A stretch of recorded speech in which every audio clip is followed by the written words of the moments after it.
I'm moving my CO2s around. I took the 2.5 pound tank and the 5 pound tank are both upstairs on my display tank, so I'll add clips of that onto the end of this. This is the 20 pound tank, and I brought it down into the fish room. I got a new F-Zone Pro regulator. The main reason I got this regulator is because you can add on these blocks. You can add on extra manifold blocks. It comes with 2. I added 3 more. So now I have a total of 5 with bubble counters and needle valves. So I can control from this one 20-pound tank, I'll be able to send CO2 to 5 different fish tanks, planted tanks. And so this is the start. I wanted to show this. So everybody tells you just put water in your bubble counters. Well, there's some different things, like it evaporates and eventually you have to refill them, is what the YouTube says about water in your bubble counters. I didn't want to do that, so I kept reading around. Some people suggested glycerin, which is kind of thick. Others said mineral oil, and I did try mineral oil originally on my original CO2 setup. The mineral oil does foam. If you're doing a high bubble rate, mineral oil will foam and get entrained and go down your tubes. Now, if you have check valves set up and drip loops, etc., it's not like it's going to necessarily get into your tank. But the mineral oil bubbled, and I did not like that. So I read somewhere, somebody said propylene glycol. Now, I don't know 100% where I read that. I'm not going to tell you that it's 100% non-toxic. You should check that out if you want to try propylene glycol in your bubble counters. That's what I am using. The 2 that I just moved upstairs, those bubble counters, those 3 different bubble counters that I'll show later, they all have propylene glycol in them now. I cleaned out the mineral oil and replaced it. So far I'm liking this. You don't get the foaming, even at high bubble counts. I have not seen the foaming that's happening. Another tip, just my way I've found, is that they all said fill your bubble counters 3/4 full. And again, if you're doing high bubble rates and with the mineral oil 3/4 full, that's when it was getting entrained into the tubes, into the CO2 hose. So I'm going more like with about 1/4 to 1/3, unless I pour too much in there. Not more than half. And so that's how I'm doing my bubble counters. Everything's set up. Got the solenoid plugged into a timer up there. Just turned it on. We're outside the hours, I'll have it running, but you can see the bubble counter going. I've got my pressure. Set the regulator around 30, a little above 30. The Co2 regulator, the very first CO2 regulator I bought, is like a preset. It's like sits around 40 pounds or so, I think. These ones with the adjustable pressure, I mean, it's fine, but I kind of like, if it's a one purpose, like if this regulator might be used for brewing or something, it makes sense if you need adjustable. But if you're only running CO2 to diffusers, I don't know, it's just like an extra thing you don't need. So got that one set. I got a temporary, this is the old hose going down to the inline diffuser. I have no idea if that'll show any bubbles. Plus I don't know that the line's full. So I'll check that video after I'm done. No, that's set up. So tomorrow I'll cut a new line. When I get the diffuser, I'm going to use a standard diffuser on this other shrimp tank over here, this planted tank. I'll get that Friday, Thursday or Friday. Let's say Wednesday, it'll come Friday. And then I'll redo the line so they're not just like hanging out here, even though you can see I'm not the most organized on my airlines. I'm not a cable organizer for computer type guy. It's like wherever they land is where they land.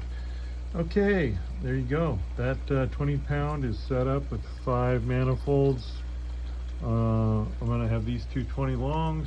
Planted tanks down here are gonna be running CO2, and then this is a sneak preview. Don't tell anybody. In this spot next to it here, we're gonna set up a new stand, an experimental kind of a construction. Haven't seen anybody use what I'm gonna. It's basically an offshoot of cinder blocks. I didn't want to just use plain old cinder blocks, and I'll go ahead and since nobody will watch this, we'll do the sneak peek. I started buying the blocks. They're out. So this stand that I'm going to build here, I'll show you the blocks I'm going to use. My plan is probably, the first plan A was to put this 29 on the bottom, and then on the top shelf the 20 standard, or 20 high, I guess sometimes they call them, and that 10 gallon on the top shelf. There's something in the back of my head that's telling me to put the 40 and put all 3 or 4 of them. I don't know, we'll see. Sometimes I just I start with a plan and I just change up, but I'm having fun doing that. So I'm not an organized person who has to stick to a plan. So it's these landscaping blocks from Lowe's. They're designed to take a 2x6 in the side here, and I can use that to put a piece of plywood for the lower shelf, and then the upper shelf will be just some more 2x6s with some plywood on it. We'll see. I don't have it fully baked. Sometimes I like to start things without a complete plan, but I got 10 of these. I'm going to get 20 more. My plan is to use 15 for each little wall, and use those for the verticals for this new aquarium stand that will go. So there's the Daphnia tub that has almost no Daphnia in it. Daphnia is a whole other story. I need to do an update. There's the pond.